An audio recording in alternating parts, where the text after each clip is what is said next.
Assalamualaikum warahmatullahi wabarakatuh. Selamat pagi anak-anakku semua kelas 9. Materi hari ini kita akan belajar tentang akidah dan kurban. Sebelum mempelajari akikah dan kurban, kita belajar tentang materi tentang penyembelihan. Karena materi-materi tersebut memiliki keterkaitan antara bersyukur dengan akikah, peduli sesama dengan berkurban. Dan itu tidak lepas dari bagaimana penyembelihan hewan tersebut. Melalui materi ini diharapkan kalian akan menemukan nilai-nilai utama yang terdapat di dalamnya, khususnya nilai syukur, empati, peduli, dan gemar menolong kaum du'afa. Dengan belajar materi-materi pada bab ini, diharapkan kalian dapat melaksanakan serta menjalankan syariat penyembelihan hewan, serta meyakini bahwa ibadah kurban dan akikah merupakan perintah dari agama. Yang perlu kita pelajari dahulu sebelum masuk pada materi akidah dan kurban, yaitu bagaimana penyembelihan hewan tersebut. Dalam ajaran Islam, penyembelihan hewan harus dilakukan terhadap semua hewan yang halal untuk dikonsumsi dahulu dengan cara yang benar sebelum dikonsumsi, kecuali ikan dan belalang yang tidak perlu disembelih terlebih dahulu. Apabila tidak dilakukan penyembelihan terlebih dahulu sesuai ketentuan, maka hewan tersebut tidak halal untuk dikonsumsi.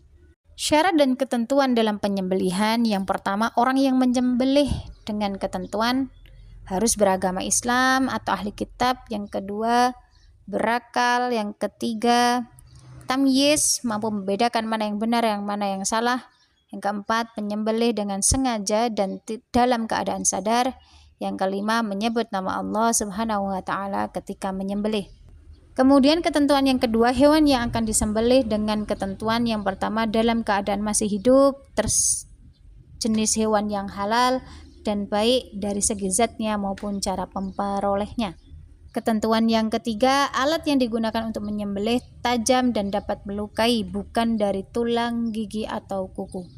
Ketentuan yang keempat, proses penyembelihan harus dilakukan pada bagian leher hewan dengan memutus tenggorokan atau saluran pernafasan, saluran makanan, dua urat leher yang ada di tenggorokan.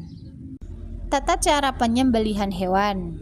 Dalam Islam, tata cara penyembelihan ada dua, yaitu yang pertama penyembelihan secara tradisional, yang kedua penyembelihan secara mekanik. Penyembelihan secara tradisional menyembelih menggunakan alat sederhana seperti pisau, parang, pedang, dan sebagainya. Sedangkan penyembelihan secara mekanik menggunakan mesin pemotong hewan yang biasanya digunakan dengan jumlah hewan yang banyak.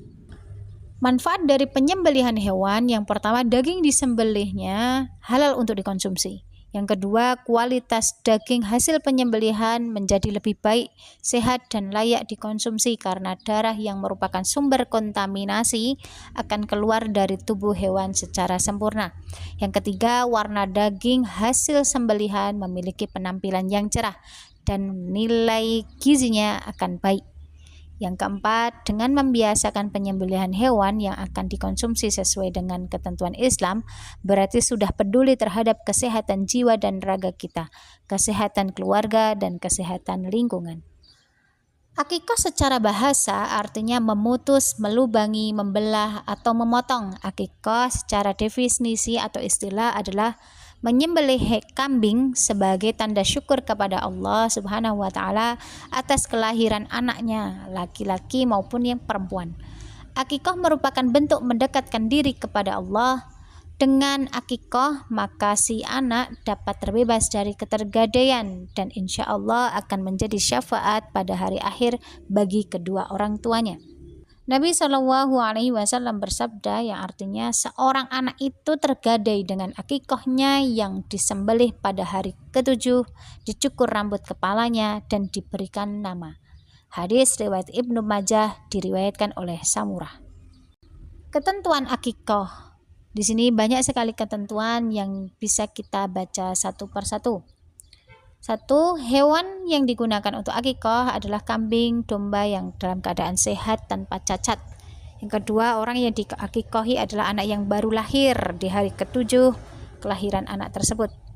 Orang yang melaksanakan akikah adalah orang tuanya dari anak tersebut, bukan orang tua orang lain. Jumlah hewan yang diakikohi adalah 2 ekor kambing untuk anak laki-laki, sedangkan 1 ekor kambing untuk anak perempuan. Tata cara penyembelihan hewan akikoh sama dengan penyembelihan yang sudah kita pelajari tadi.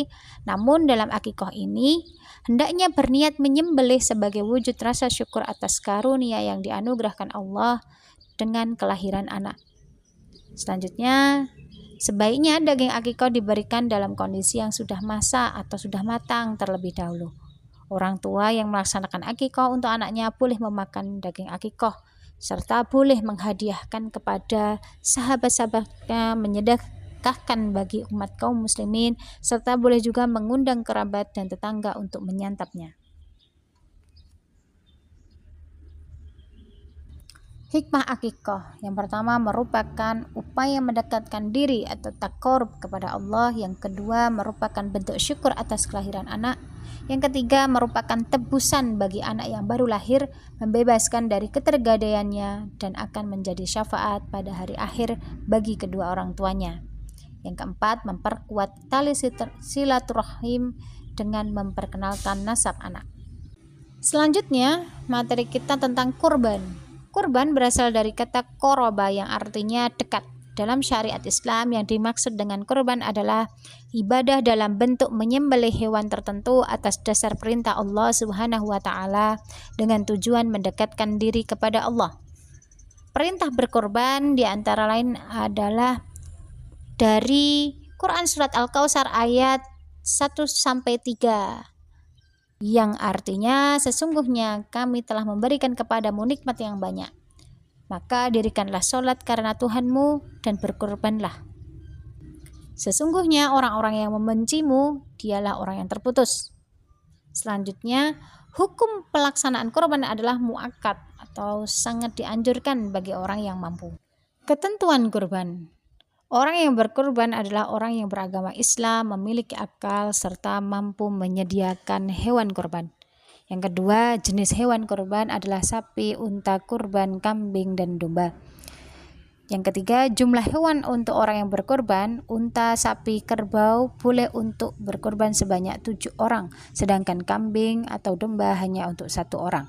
Yang keempat, waktu penyembelihan kurban adalah setelah sholat Idul Adha sampai dengan tanggal 13 Zulhijjah. Yang kelima, tempat yang disunahkan untuk menyembelih adalah lapangan dengan tujuan untuk memberitahukan dan mengajarkan pada kaum muslimin tata cara kurban yang benar. Yang keenam, tata cara penyembelihan kurban sama dengan penyembelihan hewan sebelumnya. Hanya pada saat penyembelihan kurban hendaknya berniat untuk lebih mendekatkan diri kepada Allah Subhanahu wa taala.